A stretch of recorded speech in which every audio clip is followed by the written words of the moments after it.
So, why do you do the things you do? It's a question we ask ourselves all the time, but maybe just as important is, how do you explain that why to someone else? Well, today, we're going to unlock the grammatical tools that let you express your purpose and your intentions perfectly and clearly in English. I mean, it's a huge question, right? Our why is what drives everything, from what we eat for breakfast to the biggest decisions we make in life. But the real trick, the thing we're focused on today, is how do we actually talk about it so that people understand?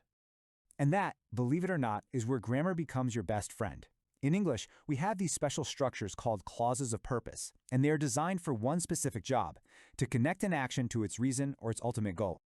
So let's get right into it. Think of these as blueprints. We're going to break down the two main ways you can build these purpose clauses. Once you get these down, your meaning will be crystal clear, whether you're, writing a formal essay or just texting a friend. First up is what I like to call the infinitive toolkit.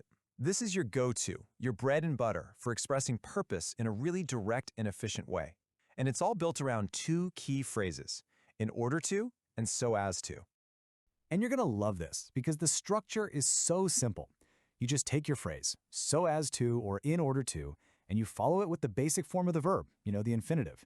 It just creates this really clean, direct line from what you did to why you did it. Just a quick tip. In order to sounds a little bit more formal, so it's perfect for things like academic or professional writing. Okay, here's a perfect example. The action, I went shopping. The purpose, to buy some presents. See how in order to is like a bridge connecting those two ideas? It's interesting, too, that in the Spanish translation, this whole idea often gets simplified down to that one little word, para. Now, this also works perfectly when your purpose is to avoid something. And you got to pay attention to the word order here. It's so as not to. That not comes right before the to. I walked quietly for the purpose of not waking her up. Makes sense, right?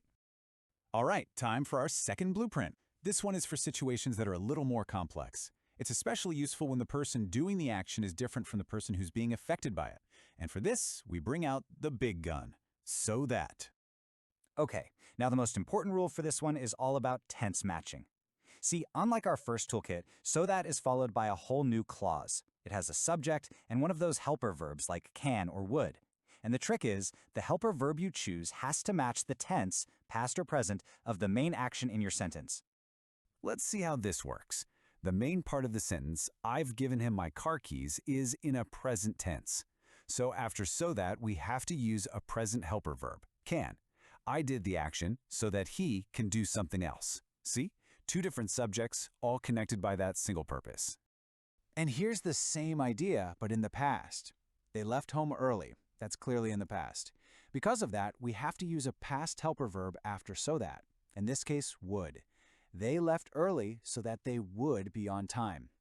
Sticking to this tense matching rule is absolutely key if you want to sound natural. All right, that's enough theory. You know the best way to really get comfortable with these blueprints is to actually use them. So let's try to build some sentences together. Let's see if you can spot which tool is the right one for the job. Okay, let's take a look at the text from this Save Nature campaign poster. This is a perfect real-world example, because think about it. Any call to action has to clearly state its purpose. Why should people help? Let's see how they do it. Okay, first one's on you. We need a phrase that connects their action, organizing a group, with their goal of planting trees. Now notice, the subject is the same for both parts. What do you think fits in that blank? If you said in order to or so as to, you nailed it. It's a direct purpose. The subject, Paul and Dennis, is the same, so that simple infinitive structure is absolutely perfect here.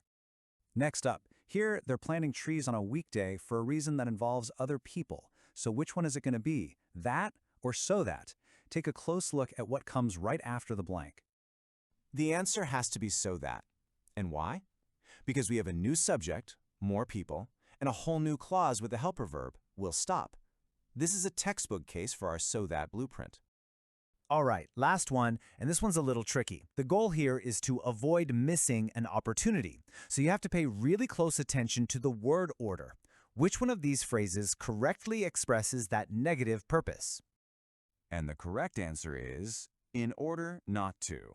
Remember that rule for the negative? The not always comes right before to. So as not to would also have been correct, but it wasn't an option in that exact form. Nicely done. Fantastic work, seriously. You've now seen both blueprints, you've seen the theory, and you've put it into practice. So let's just do a super quick recap of the main takeaways so you can start building your own masterpiece sentences. So, here's the bottom line. If the subject is the same for the action and the purpose, you're going to use in order to or so as to plus the verb. If the subjects are different, you need to use so that. And the golden rule, the one you can't forget, always match your helper verb tense to the main clause. And there you have it. You see, these aren't just some abstract, boring grammar rules. They are practical tools. You now literally have the blueprints to build clearer, more precise sentences that perfectly explain your why. So I'm going to leave you with a final thought, a little bit of homework. I want you to really think about this question and maybe even write down your answer. What is one specific action you will do this week so that you can put this new knowledge into practice? Thanks so much for joining me.